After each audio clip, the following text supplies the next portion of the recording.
Party జిల్లా కార్యదర్శి JNB Gopal గారు, అలాగే జిల్లా కమిటీ సభ్యులు జిఎస్ వేదిక ఆపరేషను, జిల్లా ఆపరేషను, జిల్లా కమిటీ ఆపరేషను, మళ్ళీ పార్టీ జిల్లా కమిటీ ఆధ్వర్యంలో ఈ పాదయాత్ర జరుగుతూ ఉంది. 24 రోజులు అయ్యింది. 100 కిలోమీటర్లో పూర్తయింది. మండలాలు 6 మున్సిపాలిటీల్లో ఈ యాత్ర సాగింది. రేపు కూడా భీమవరం టౌన్లో విస్తృతంగా మా పాదయాత్ర జరుగుతుంది. 650 కిలోమీటర్లు పెట్టిన ఉద్దేశం ఏంటంటే భీమవరం టౌన్లో కూడా బాగా గ్రౌండ్ లెవెల్కి వెళ్ళి విస్తృతంగా తిరగాలనుకున్నాం. అంచేత 50 కిలోమీటర్లు కూడా పూర్తి. అంటే సోమవారం కూడా కొద్ది మేరకు యాత్ర ఉంటుంది. జిల్లా కలెక్టరేట్ దగ్గర కూడా ఆ రోజు కూడా 10 కిలోమీటర్ల దాకా అవకాశం ఉంటుంది. 10 కిలోమీటర్లో ఈ యాత్ర కొనసాగింది. ప్రజల నుంచి విశేషమైనటువంటి స్పందన వ్యక్తమైంది. అనేక సమస్యలతోటి బాధలు పడుతున్నారు, ఇబ్బంది పడుతున్నారు. చెప్పేదానికి ఆచరణలో జరుగుతున్న దానికి చాలా వ్యత్యాసం ఉంది. ఏం చెప్తుందంటే ఈ 2 ఏళ్ల కాలంలో మా పరిపాలన చాలా బాగుంది. ప్రజా సమస్యలన్నీ కూడా మేము పరిష్కారం చేసాం.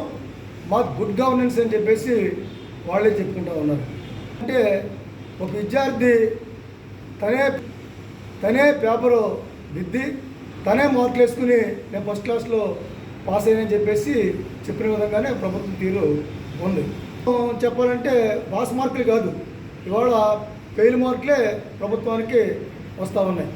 మేము ప్రధానంగా అనేక సమస్యలు మా దృష్టికి వచ్చాయి. మేము 2 లక్ష్యాలతోటి 2 ఉద్దేశాలతోటి పాదయాత్ర పెట్టాం.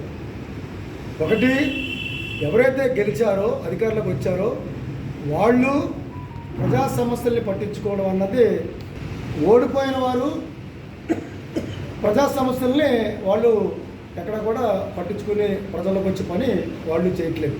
ఇందులో సిపిఎం పార్టీగా మేము పాదయాత్రని నిర్వహించడం అన్నది జరిగింది. ఈ పాదయాత్రలో స్థానిక సమస్యలు అన్నది ఒక అంశం వచ్చింది ముందుకి.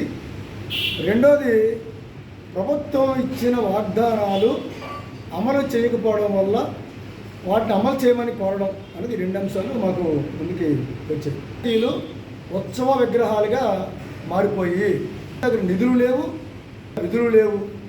ఇవాళ పంచాయతీలు ఇప్పుడు మంచిగా అత్యధిక గ్రామాల్లో మంచి నీరు ప్రభుత్వం సరఫరా చేస్తున్న నీరు ఏదైతే ఉందో పంచాయతీల ద్వారా కానీ మున్సిపాలిటీ ద్వారా కానీ తాగడానికి ఎక్కడ కూడా వీలుగా లేవు.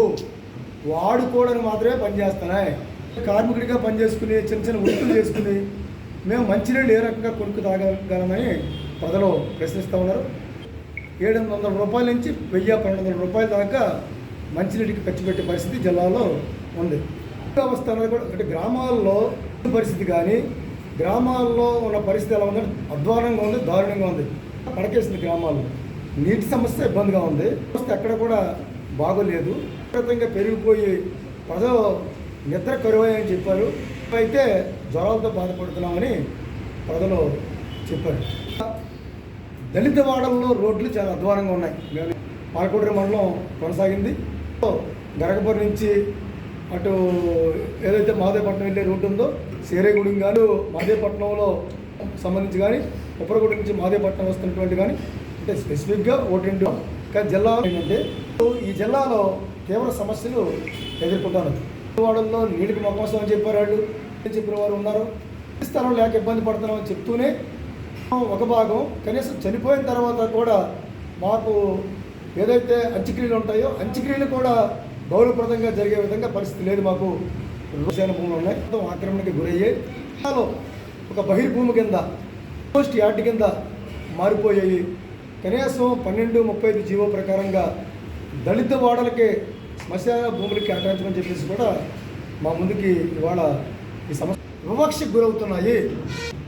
గవర్నమెంట్ కాలంలో ఎన్టీఆర్ పేరు చంద్రబాబు పేరు పెట్టారు, వస్తే అవివక్షకు గురై ఈ పల్లెలు అని చెప్పేసి గత ప్రభుత్వం పెట్టింది కూడా తీవ్ర వివక్షకి గురవుతున్నాయి.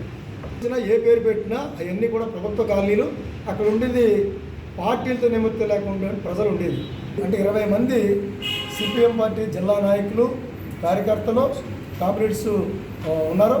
ఇంకా ముగ్గురు మా పార్టీ మహిళా జిల్లా నాయకులు కూడా దీంట్లో ఈ యాత్రలో పాల్గొన్నారు. అంటే పాదయాత్ర అంటే విధంగా ఎన్నికల దృష్టిలో పెట్టి నడిచేది కాదు, ఇది ప్రజల కోసం నడిచేది.